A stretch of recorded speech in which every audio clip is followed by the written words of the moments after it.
Hello everyone, আশা করি তোমরা সকলে খুব ভালো আছো। আমিও মোটামুটি আছি। আর তোমাদের ওখানে শীত কেমন পড়েছে অবশ্যই জানিও। আমাদের এখানে তো প্রচণ্ড শীত পড়ে গেছে। আর আমার তো শরীরটা একটু খারাপও করেছে। আর এর মধ্যে আমার একটু স্পাইসি কিছু খেতে ইচ্ছা করছিল। তার জন্য দেখো আমি দুটো ইপ্পি নিয়ে এসেছি, আর তার সঙ্গে কিন্তু এই স্যুপটা নিয়ে এসেছি। মানে আমার কিন্তু নর্মাল নুডলসটা খেতে ইচ্ছা করছিল না, আমার একটু স্যুপের সঙ্গে খেতে ইচ্ছা করছিল, তাই আমি এইগুলো নিয়ে এসেছি। চলো কীভাবে বানাই তোমাদের সঙ্গে শেয়ার করি। তো প্রথমে তো কড়াতে একটু তেল গরম করে নিয়েছি, তারপরে একটা ডিমও দিয়ে নিয়েছি। যেহেতু একটু স্যুপ বানাবো, একটু ডিম দিলে কিন্তু ভালো লাগে। আমার কিন্তু শরীরটা ভীষণই খারাপ, গলার অবস্থা শুনে তোমরা বুঝতেই পারছো।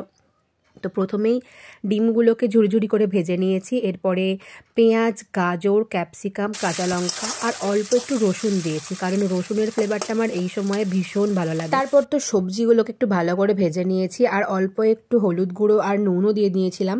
আর এরপর কিন্তু আমি নুডলসগুলোকে দিয়ে দিয়েছি। আমি এখানে 3টে নুডলস দিয়েছি, কারণ আমার মা বোন দুজনেরই খেতে চেয়েছে, সবাই মিলে খাবো বলেই বানাচ্ছি।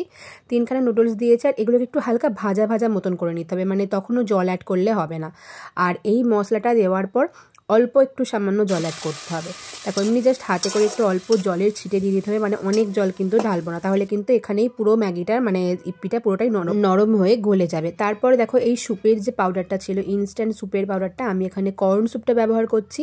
স্যুপের এই পাউডারটা দিয়ে কিন্তু কোনোরকম জল ইউজ করবো না, ভালো করে নুডলসটাকে একদম ভালোভাবে মাখিয়ে নেব। আর আমার কাছে এই পিৎজা পাস্তা সসটা ছিল, এটা একটু বেশ স্পাইসি ট্যাঙ্গি একটা ভাব আসে, তার জন্য দিয়েছিলাম। এগুলো সমস্ত কিছু দিয়ে ভালো করে মিক্স করে নেব। যখন একটা হালকা স্মেল আসবে, তারপর কিন্তু এর মধ্যে বেশ খানিকটা জল অ্যাড করবো। আমি প্রথমে হাফ গ্লাস জল অ্যাড করেছিলাম, তারপর আরও কিছুটা জল অ্যাড করে নিলাম।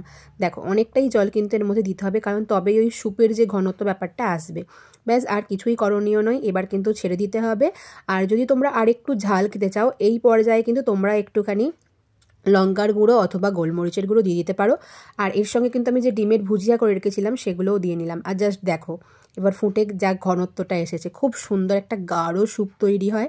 মানে যাদের ঠান্ডা লেগেছে আমার মতন বা সর্দি করেছে, তারা কিন্তু এই স্যুপটা একবার ট্রাই করে দেখতে পারো। মানে দুর্দান্ত খেতে লাগবে। আমার তো সেদিনকে খুবই ঠান্ডা লেগেছিল, আর আমার গলাও খুব ব্যথা করছিল।